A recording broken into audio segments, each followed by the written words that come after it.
একটা পুরনো ভিডিওর কিছু অংশ আজকে তোমাদের কাছে শর্ট আকারে পরিবেশন করলাম। আমার ফ্রেন্ড সার্কেলে একটা খুব গুরুতর বিপদ ঘটে যাওয়ার জন্য আমি নতুন আপডেট ভিডিও তৈরি করতে পারিনি, তাই আজকের ভিডিওটা আমি এইভাবেই তোমাদের সামনে পরিবেশন করলাম।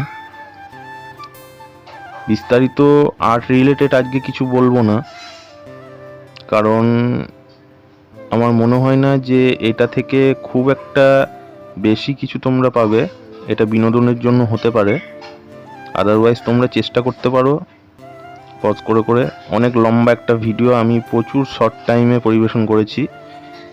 এই ভিডিওটা রিয়েল টাইম ছিল প্রায় 1.5 ঘন্টা, তো কিছুটা অংশ কেটে নিয়ে তোমাদের সামনে পরিবেশন করলাম। ভালো লাগলে লাইক করো, প্রচুর পরিমাণে কমেন্ট করো আর চ্যানেলটাকে সাবস্ক্রাইব করে দাও।